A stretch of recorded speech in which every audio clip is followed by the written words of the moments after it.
So Cameron, thank you so much. I have an Aussie on the show, and he's in London. So thank you for joining us all the way from London today. Hey Ben, thanks for having me.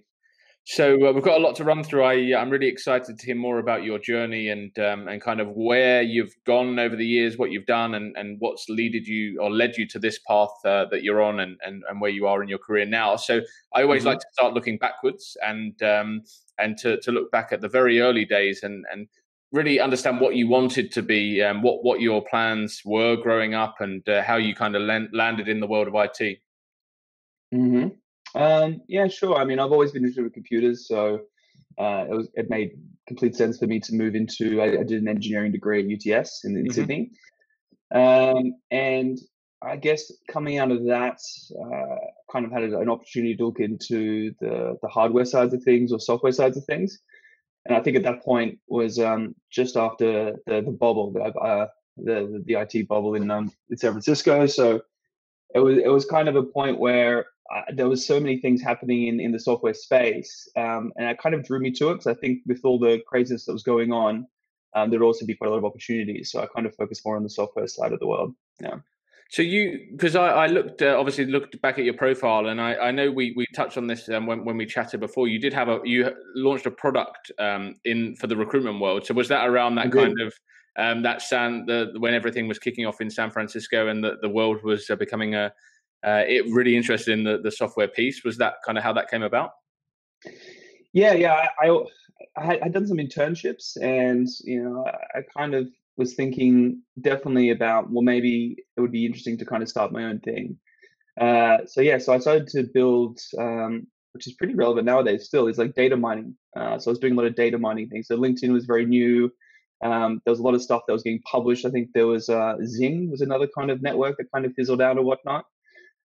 So what I was doing is I was using my software skills to basically create these scripts that would just go and just harvest data and then kind of structure it in a meaningful way, which then I would sell on to business development people and recruiters to kind of give them pipelines of candidates or potential customers. Sure. And that's how I got into it. So did when you were studying and in your early days, did you want, like, your passion was development? Did you see yourself as being like a career developer, or was that always a step into something else? I'd say at the time I was really interested in development, but I wasn't necessarily the best engineer. But I really enjoyed it, so I kind of saw myself as moving into more kind of like the business owner style of role. So understanding the concepts, managing engineering teams. But I think that was kind of the angle I went for. But then over time, I just spent more and more time, really kind of getting into languages and getting into development, and that's kind of just naturally how I kind of moved into becoming like a developer in Salesforce. Yeah. Sure. And just before we get to the Salesforce days, like looking back at your career in Australia, you did actually perform, like you did a BA stint, like a systems analyst, did a bit of project management. Was that by design, or was that just you kind of fell into those roles, or did you see that as beneficial to experience like a range of different responsibilities? I kind of fell into those actually. So I did an internship with a company which was looking at building software for the building industry, and so what actually I became quite good at was actually going out and getting requirements. So going and talking to them about software, and it's kind of what I do somewhat today as well, is going out and talking about technology to people who may not be necessarily experts or SMEs in that space, and then taking that back and then converting that into software. So I wasn't kind of planned. It was just kind of something that just happened. Yeah. Sure. And then you moved to London. Was that, you were straight to London from Sydney? Yeah. So I moved to the UK in about 2009. Yeah. And was that was your first role in London into the Salesforce world, or did you do anything else in between? No, I started doing some Salesforce work. So the data mining stuff, we had customers, specifically in the recruitment world, who were probably pretty ahead of the times in regards to looking at Salesforce back in 2009. And what we would do is we'd scrape all this data, and they would ask us like, "Hey, could you deploy this into Salesforce?" Because there wasn't really many Salesforce practices back then. and there definitely wasn't many Salesforce developers. And so what we'd do is we would get these data sets, and we eventually started figuring out actually the money was actually much better on the Salesforce side. So what we started doing was we spent more time and making well, we basically spent all this time doing this really intense data mining activities and kind of some very early data science kind of things. And then we'd spend 2 or 3 days just putting to Salesforce, and we would get paid more for the Salesforce work. So after time, we started kind of ramping down on the data science and started just doing more and more Salesforce pieces. Yeah. So was it? I often ask this question, and some people actually it was, and some people it really wasn't. But love at first sight, I guess, was when you saw Salesforce in action. Was it something you could see that you were going to spend a considerable amount of time working with? Yeah, I had a pretty good introduction to Salesforce. So obviously was that side, and then I joined a company called Foreman, which was very early days. It'd been acquired a few times, and then eventually became Blue Wolf in APAC. And I was this first hire there, so I got a really good introduction to it in regards to being like thrown really in the deep end and started to do some really cool stuff. And because there was a lot of stuff that you could do on the platform at that stage, it was all very new. Like Visualforce just came out. Apex was still kind of not as well known, definitely in engineering circles. I was able to like progress really quickly. So rather than go through like a very structured type of career, I was kind of thrown in the deep end and was able to spend some time. I had spent a lot of time by myself, kind of figuring out how to do things, which I found really interesting. And then secondly, I was able to move in and start working with very senior people very early on. So yeah. So Hallman, did that then become Vertic? Yeah. There was Patrick and Patrick and Ryan and those guys. No Barry, way. Yeah, I had yeah. no idea. Like, I know Patrick really well, but I had no idea that you were part of that business. Yeah. Well, I think on my hiring, I basically told Ryan, I was like, listen, I'm either going to compete with you or we can team up. And luckily we kind of teamed up, and it was a very good introduction into kind of professional services work within Salesforce. Yeah, nice. Yeah, because I've done a podcast with Patrick before. They were like the early Salesforce partners here. There were those guys and one other that then Square Peg, I think. Well, there was actually so there was Square Peg, and then there were the guys that got acquired by Deloitte, and it was Chris Mal and David and those guys. Yeah. That's crazy. I had no idea. So then you went over to London, and I'm guessing that's when you landed in Tequila. No. So I spent the first year contracting, just to kind of figure out if I was going to stay. So I did a year just doing the contract gig kind of scene, which was fun. It was a good like first year to kind of not so serious, but doing some pretty meaningful work and just building up skill set. And then then I joined Blue Wolf actually. Oh wow. So I was like there's about 5 people in the UK at that time. So I joined Blue Wolf, which was an amazing experience, and spent a year leading the technical team there. And then after that, I got into some conversations, and which led to kind of setting up the Salesforce practice in Tequila. So it's building up the professional services and eventually the managed service aspects as well. Sure. So just touching on the contracting days, was it easy to get a job back then? Was there a lot of demand? Easy. Absolutely easy. Yeah. You Really? could basically put something out on LinkedIn, and within an hour you'd have there were so many jobs for Salesforce developers and architects. I think it's still pretty easy these days, right? Like there's such a demand for skills, like for decent developers and architects. So, but yeah, back then it was you could literally jump. You could have a job within a day. Yeah, it was very easy. So was the market just kicking off, like everyone was at that point moving from Siebel to Salesforce in London, and that's kind of what was driving it, or was it just this new product that was kind of taking the market by storm, startups using it, that kind of thing? Yeah, well, I think Visualforce had just come out like 2009, around 2009, I think it was, and so you had companies who may have had Salesforce as part of their CRM solution, but then all of a sudden it became, wow, I can actually build other business applications on it. So you had these companies who were investing really heavily to build out things that they may have done in Siebel Worlds or whatnot, or SAP, which nowadays we kind of probably look back and go, that's definitely not the way you implement Salesforce. but yeah, there was just a lot of demand, and then obviously obsolescence. You had like Siebel kind of implementations, SAP CRM, Dynamics, where people were trying to move off those and to get onto Salesforce. So there was a lot of greenfield. There's a lot of places where Salesforce had been in for a few years, and but they were looking to expand their use into other use cases as well. Yeah. Sure.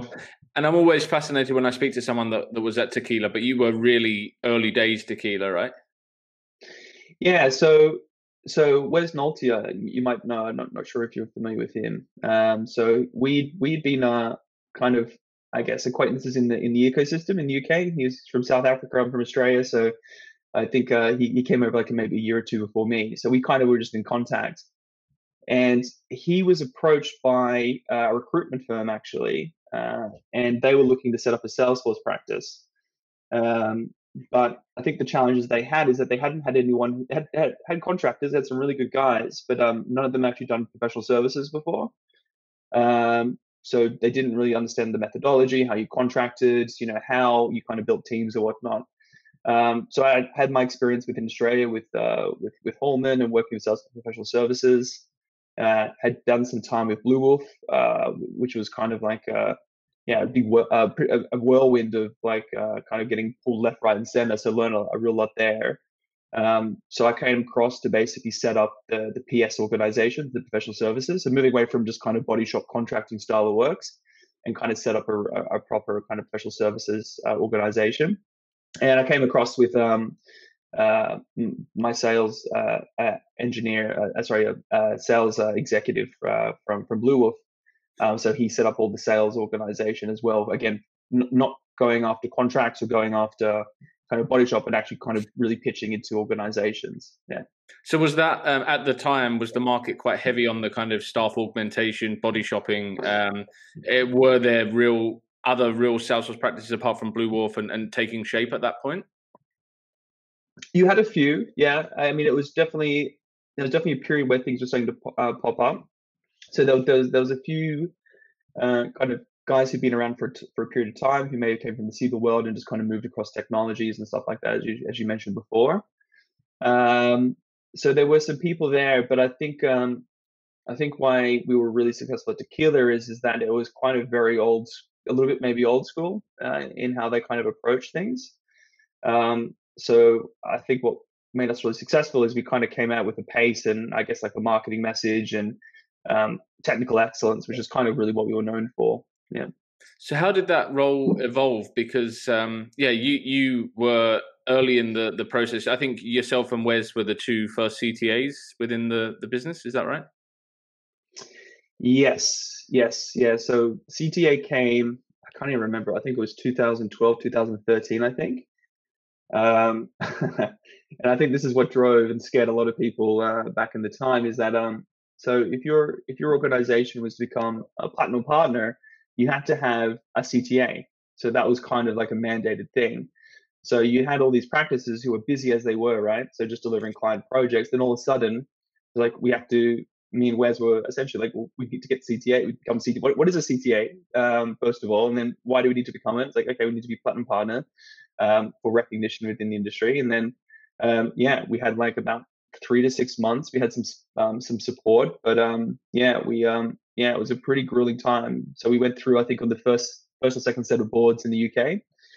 That was that was a lot of late nights. Yeah. So were you still at that time? You were heavily involved in architecture on projects that you were hands-on still at that point, even though you were managing the professional services stream. You were building out that team, right, and quite aggressively. But were you still like you were able to pass the CTA because you were still very much hands-on, doing what you needed to be doing on the platform? Very. Yeah, I think at Tequila, I think one of the cool things is that everyone was very hands-on. So even though me and Wes, so Wes moved into the CTO role, I became the innovation officer. We were definitely really hands-on. So I was involved with helping open up offices. So I spent some time in Japan, kind of like building up our first kind of practice, the international practice there. Spent a lot of time in Shanghai with some large customers that we had landed some deals with.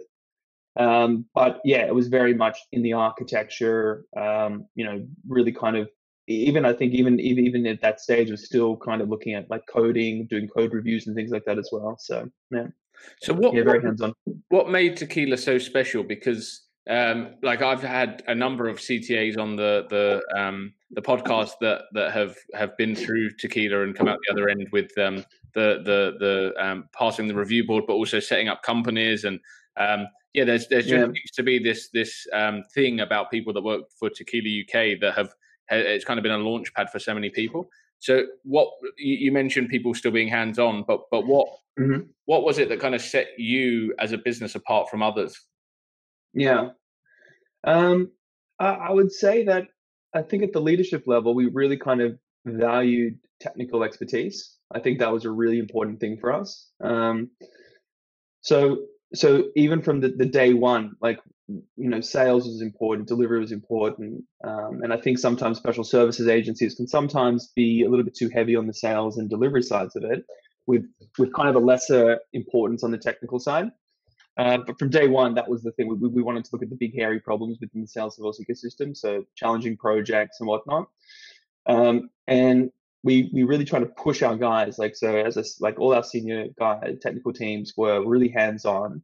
Were doing what they were, asking their reports to be doing.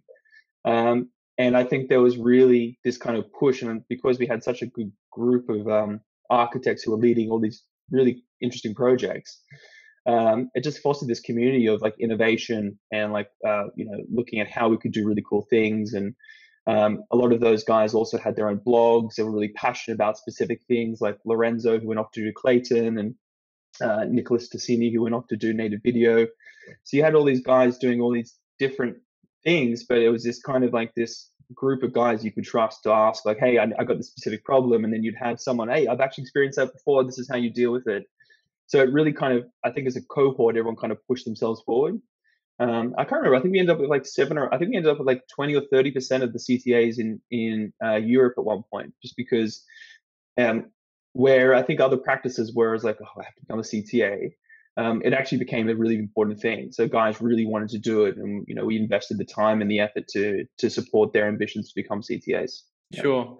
Yeah, and it definitely worked. It was, yeah, like I said, it's just crazy to see what people have gone on to do. And when speaking with them, it seems everyone has fond memories of working there as well, which it's not always the thing when you speak about professional services and consulting. It's not always a positive experience, right? But Yeah. it seems to have been that. Well, yeah, hindsight's always rosier. I mean, it definitely was. I mean, it definitely wasn't perfect. We definitely screwed up a lot of things, and there were some times on projects where you're like, I have no idea how we're going to get out of this, or how we're going to resolve these problems. But yeah, I think it's those types of things where you have that autonomy to fail and to kind of improve that really kind of when you look back at it, go, actually, these are pretty defining moments that made me the engineer, the architect, the business owner that I am today. Yeah. Sure. So you mentioned Japan, and I know you spent a fair bit of time in Japan, and you. Hmm. I've never spoken to anyone else in the Japanese market, and I've Hmm. heard that it's a growth market. And but how different was it for you going over there and doing business there? Was it completely like architecture is the same, right? But your approach and everything else had to change, or Yeah, Japan was a very interesting experience. So a bit of backstory. So I'd been there before. So I'd lived there for 2 years prior to Tequila going there. Um, and I think one of the great things about Tequila is we had a really good investor, a guy called James McHugh, who used to do K2 and a bunch of other things. And he had connections in Japan. We were able to partner with a really big company called Persona, which is kind of a recruitment company, but recruitment's kind of different in Japan. It's not kind of how you would see it in Australia or UK. And yeah, so we went across there to set up the practice. So it was myself, Bashir, Sebastian Wagner, Laurent, and there was a kind of a core team. So we had Bash, who was looking at the project management sides, how to set up the practice governance around that. Sebastian, who was looking at like how he was one of our kind of key developers, amazing guy, and he would go out and kind of figure out how we'd build these things because there was definitely some different ways of doing things in Japan. And Laurent as well was kind of supporting that. And then my job was to kind of kind of work on the sales side of things, so supporting the team there, helping kind of get the practices set up across the board, and then obviously doing some of the architecture pieces with the architects and customers there. But it's very different. I think you'd have some meetings where we'd come in and we it would just be all be in Japanese, and we would just sit there and like, at the end of it, like, did I really contribute to this? But it's always the after stuff, so that you explain, our sales leads or business analysts would explain to me what they discussed or whatever. But it was just, there's definitely a different cultural aspect to things. Yeah.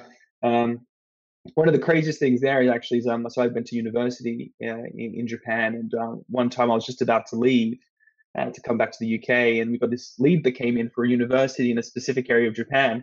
I was like, hang on, wait a minute. And it was the university I had went to. So I actually went back to my university, and we actually won the deal. But it was quite weird going from being a student to now going back and talking to the dean of that about implementing Salesforce. And I didn't tell them till like maybe 2 days or 3 days in, because I wasn't, my grades weren't so good. So I didn't want to kind of turn them off on the deal. So I told them a few days later, and they completely forgot who I was. And they went back and they're like, that was a pretty fun experience. So waited until you got the deal signed before you let them know who you were. Oh yeah. I definitely want to see my card before then. Yeah. So are you still still involved in global pieces of work now? And is Japan still somewhere that you're doing some work? I rarely talk to. So I'm at Accenture now, which was acquired Tequila about 5-6 years ago. And yeah, I talk to the Japanese organization very rarely. I mean, I'd love to, but it's just not feasible right now. There's so much stuff. So my remit right now is Europe, and there's so much stuff that's happening there. So not directly. We still do sometimes work with global customers who'll have a Japanese business unit, and you're having like org discussions or data residency type of discussions and things like that. But yeah, not hands-on in market anymore. Sure. Unfortunately. Yeah. So obviously, you're one of the I think it's fair to say veterans of Salesforce architecture now. Like there aren't many people that have the amount of architecture experience you have, based on the fact that you really did you were architecturing solutions back in 2009 onwards. So what's changed about being an architect? Like from then to now, what's kind of changed about the role of an architect in the Salesforce ecosystem? Good question. Let me think about that one for a second. Well, I think the scope of the work that you kind of look at in a project these days is much wider. So I think if you look at 2009, we had Apex and S controls and a whole bunch of stuff that you could do, but it was all kind of a little bit hacky. Visualforce came along, and it was like, wow, this is like a whole new language you need to learn. It was like, how are we going to get our heads around this? Yeah, and then within a few months to then go out and kind of consult on it. So that was kind of the thing. You had Apex, you had like the core Salesforce platform, you had some visualization things that you could do, but it was pretty limited. But at the time, it seemed quite a lot, right? As you're learning it. But now your considerations are much wider, right? Like you're thinking about, okay, because Salesforce has acquired so many companies and different technologies, and sometimes it gets lost in the marketing message how connected these platforms are. So you can spend a lot of time just trying to figure out, how would I get this into the CDP solution? How would I get a MuleSoft layer? How do I design it in a way that I can reuse it? How can I design parts of Salesforce that can then take in managed packages? So I think the architecture has got a lot more complicated. And I think as technology has evolved as well, is the types of platforms as well that you're integrating into. So using event buses and these types of things become a lot more kind of common. So I think for an architect, it's kind of overwhelming, and I think Salesforce has kind of acknowledged that and kind of split the domain. So if you look now, they're bringing out a certification around B2B architecture and B2C architecture, which kind of complements the CTA, because CTA is really hands in the details, kind of coding, kind of understanding, kind of specific, platform, how you implement things. Where architecture is looking at how the platforms all connect together. So I think you're seeing that divergence of roles. So you're seeing people who are taking the CTA path and becoming really kind of technical, hands-on type of kind of resources. And then you've seen other people who move into the architecture space, which is just trying to figure out like all the Salesforce clouds, how they connect together, those types of things. So I think the roles kind of got a lot broader. Yeah. So how do you spot a really like a there's two questions that I'll ask. So the first one we'll cover is like how do you know when someone is ready to be an architect, like and let's say a CTA, right? So you've led teams, you've had other in the Tequila days, you've had people reporting through that have gone on to become CTAs. Like what is it that you're looking for in someone that you can say this is someone that's going to progress to a CTA and has the ability to go for it now? Yeah. Yeah, I also did. I was also selling the boards as well. So I used to be a judge for APAC. So I did some of the boards in Japan, which is quite interesting, and then also in Europe as well. I think one of the, and then obviously running a CTA academy, with Wes back at Tequila days, and then at Accenture. I think the drive to want to do it. I think it's one of those exams where if you're not really committed to do it, you're not going to get through it. Just because there is such a wealth of knowledge that you need to get your hands on and to be able to really quickly kind of bring back, just because of the shape of how the exam is done. So I think like the person's interest in doing it. I think that's the key thing, their attitude to it. So we've had some guys who have gone, there's absolutely no way you're going to do this, but they've been so persistent. They haven't had the right background. They haven't had the right projects. And then over a year or two, they've kind of focused on being on the right projects, making sure that they were studying. We had one guy who's quite a prominent blogger now within the Salesforce space, who I think every morning he'd do 2 hours, like every day of the week, 2 hours. But I think it was like a year or a year and a half or something like that. And it's just that kind of drive and persistence, I think, and that just interest in technology to understand how it works and how it comes together, I think is what gets people through. I think certain people just have the right aptitude, are just very intelligent.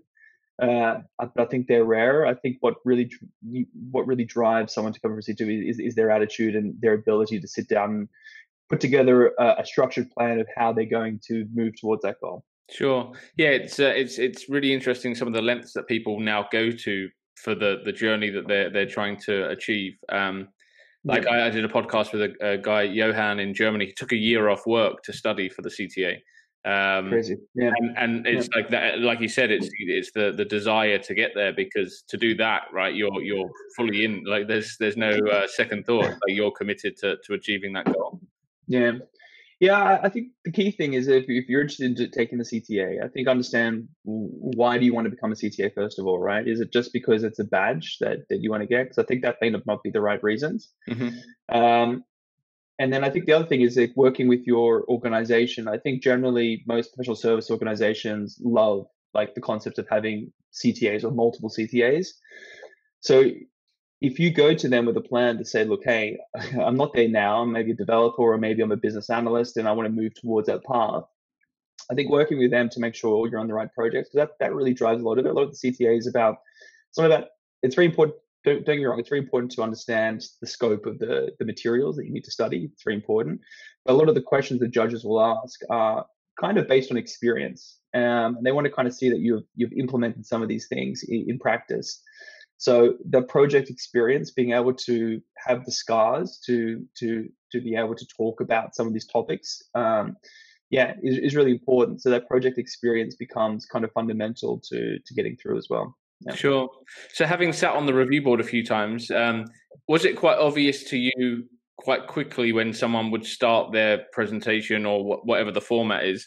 Like, did you sense really early on if someone was going to pass or fail just on how they would start and how they would, I guess, approach their delivery?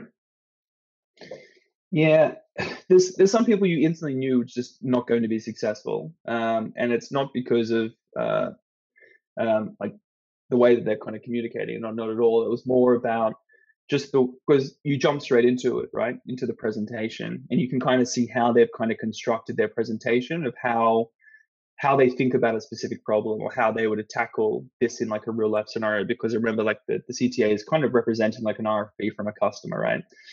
And that gave you kind of very good kind of insight into where they were in regards to their journey to become a CTA. And sometimes you'd see the presentation, you'd be like, you're not really kind of thinking about this in a structured way. You're not really kind of seeing the key things that we're expecting you to do.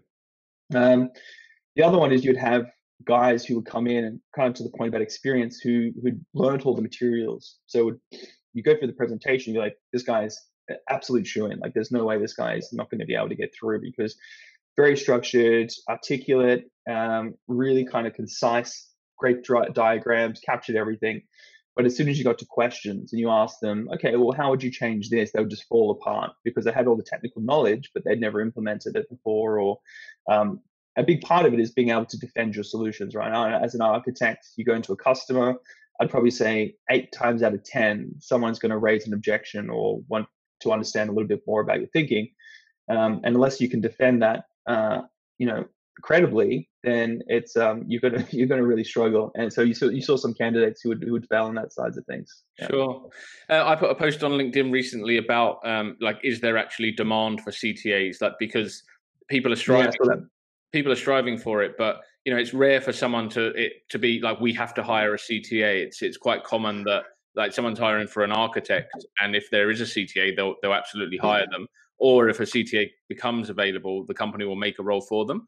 And Sebastian Wagner made a good point and said, like, just having the badge, like, there are so many architects in the world that are amazing, that are equally as good as a CTA, and in some cases stronger, but it just isn't the right way of them. Like, it's not the right setup for them in terms of going about it in the structure that you have to pass the CTA review board, or they just don't want to.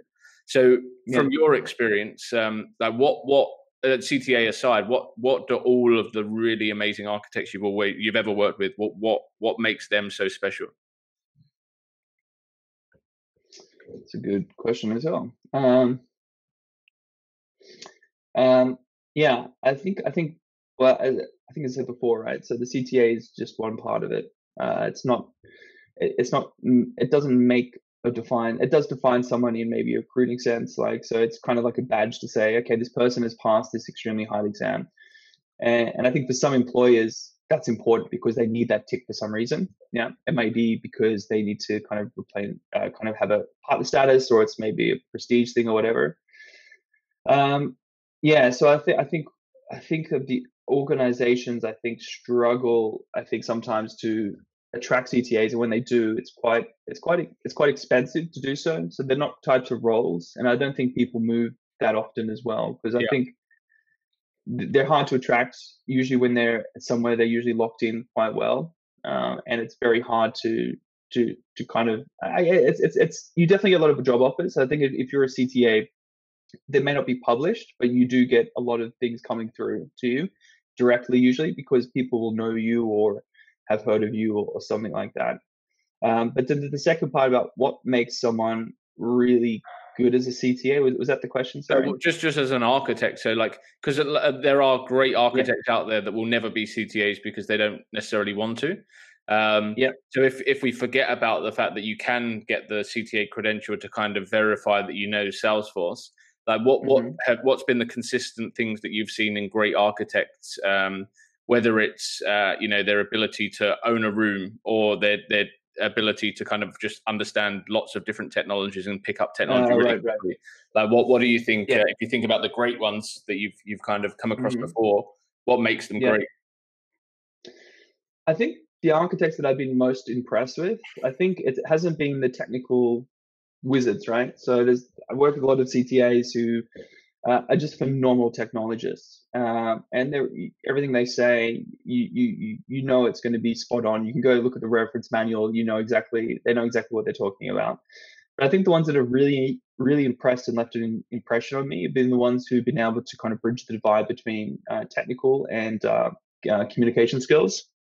So being able to have a really articulate conversation with someone who's completely not technical, right? So you might be talking to VP of sales, you might be talking to an enterprise architect who's not really au fait with Salesforce, may actually be trying to kind of bring it down in regards to the process they're in. So they may not be so keen to look at it for whatever reason. And it's the architects there who are able to have those kind of difficult conversations, but while still kind of supporting a technical solution, I think is what I've been really impressed. So I think it's that combination between the two skills. So I think you can be a really great communicator, but if your technical knowledge isn't great, you may kind of sell in whatever you're trying to sell in, but actually what you're selling in may not actually work, or may not be the right thing. And then vice versa, right? You could have this amazing, phenomenal solution. And I think this actually trips up a lot of architects, is that you kind of see the right answer and how to do it, but you have a real hard time conveying that across to saying why a company should invest in this or do it this way. Sure. So having a foot in both is really kind of what makes an architect impressive in my books. Yeah, nice. Yeah, I like the angle of the ability to communicate that technology back to the customer, because that must be 90% of the battle, right? Just you knowing the solution works isn't Yeah, isn't going to get you anywhere. It's about how you actually get that across the boardroom and make sure everyone understands. yeah, exactly. And it's difficult, right? Like, you think about it, like you put yourself in their set. If you're a VP of sales, like, you're thinking about forecasts, like sales strategies and these types of things. And you got some guy in front of you talking about, we're going to connect your pipeline into your order management solution, or we're going to use an event bus. And he doesn't understand your world, you don't understand his world, and you guys need to find a common ground. First of all, him to sign off the work, to say, okay, I trust you. This is how I want my system to work. You tell me how that actually happens, and I think that building that kind of trust is not just on technical capability, but it's also the communication and the human aspects of it as well. Sure. Leadership is another skill set, right? Not everyone has the ability or the desire to lead. You have managed teams, and you still manage teams, right? Yeah. Yeah. So when at the beginning of the conversation you wanted to be a technologist, like you were interested in software, you loved development, but you did want to kind of take the journey into more of a like business ownership role or leading teams. Did that step come naturally to you when you first started leading? And kind of what have you learned about yourself along that journey to make you a better leader? Yeah, that's a good one. I think, yeah, initially I wasn't a very good leader. I think if you ask some of my colleagues from some of my earlier jobs where I was managing, I was a bit of a dictator. I kind of saw things in my way of doing things. So I was like, and I think that was obviously from coming from a position of doing it, right? So I'd done the role, I then moved up, I had people sitting underneath me, and I kind of expected them to see the problem and to tackle the problem in the same that I would. And I think I just don't think I'm the best leader, but I think how I've developed as a leader is kind of understanding a little bit about, you need to kind of give people kind of latitude, to freedom, and autonomy to kind of approach things in their own way. And I think as a leader, your responsibility is to kind of help them and try to make them as successful as possible. And part of that actually may be to let them fail sometimes. So if you may see what they're trying to do, and sometimes the worst thing to do is to kind of jump in and try to take over the piece, because that essentially demotivates that person, right? So if you jump in, kind of take ownership of it, they kind of lose their kind of like ownership of the problem or what they're doing. And so you end up then just kind of end up in a situation where you're doing the work, not really leading. And then now you've got a disenfranchised kind of report who just feels kind of like you'll keep jumping in and kind of micromanaging. So I think how I've developed as a leader is trying to not so much lead from the front. I think there's definitely a part of like kind of doing evangelism and kind of knowing your stuff, and I think that's important. So you want to be someone that's knowledgeable, but I think the key thing is being able to be kind of a leader from a supportive angle. So kind of having a team, letting them do their thing, and then supporting them where you can. And I think just also being more human about it. I think when you're kind of a young leader, you kind of have these kind of views, and you kind of see these kind of self-help guys on LinkedIn telling you these are the 5 steps to leadership, of blah, blah, blah. And you kind of get influenced a little bit by that. And you try to, just as you're trying to figure out that domain, try to take some of that in. But then over time, you realize what's important is the human side of it, is kind of realizing people are people and how you support them best. Yeah. That's a hard thing to do though, right? In terms of stepping back and letting people make mistakes, especially when you are like, you're truly kicking goals, and you're at the kind of pinnacle of at that time, the early days of Salesforce even, and then leading. You're already a CTA, like you've achieved what people will go on for years to come to want to achieve, and it must be so hard just to take a step back and let people make mistakes because you know the answer, right? Yeah, I think it's definitely a maturity thing. I think it's definitely one of those things that's hard. to kind of get your head around initially. And it's definitely hard to explain, especially to your leadership as well, because you've got a CEO you're reporting into. It's like, why is this X, Y, and Z happen with this, blah blah blah? I thought you were across this, and trying to explain that, like, listen, we needed to kind of get to that to get to a fix. Yeah. So that definitely becomes difficult to manage, but I think it's definitely the right approach, and it's definitely something that I think that makes me a better leader, as of today. Yeah. So how can someone impress you in an interview?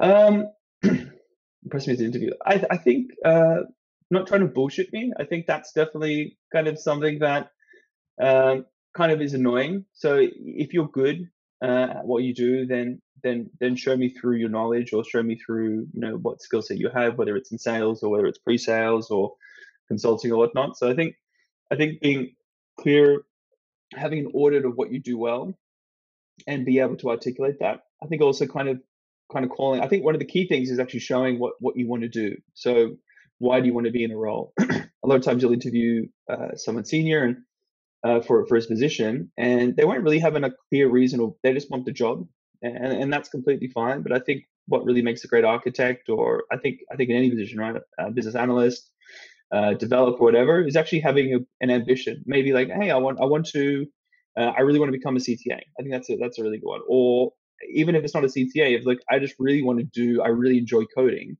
and I think in the organization you're in, it's going to be a great opportunity for me to work on some really challenging, difficult things. So I think it's having a reason of why you want to do a job. I think that's really important. Yeah. And do you? I know obviously there are certain questions everyone should know the answer to, right? If they're applying for a certain role, but would you rather, when you say don't bullshit, would you rather someone just, if they don't know the answer, they're straight up, they don't know the answer, but they tell you how they would solve the problem, or they'd find out the answer to the question? Yeah.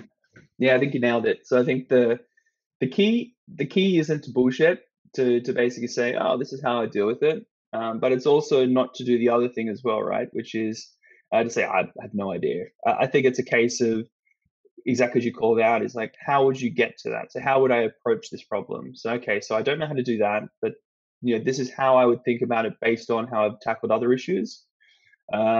Or it's like one of those things, if you're in a technical exam and they listen, I can't recall exactly what methods I'd need to do that, but this is how I would do. I'd go to Google.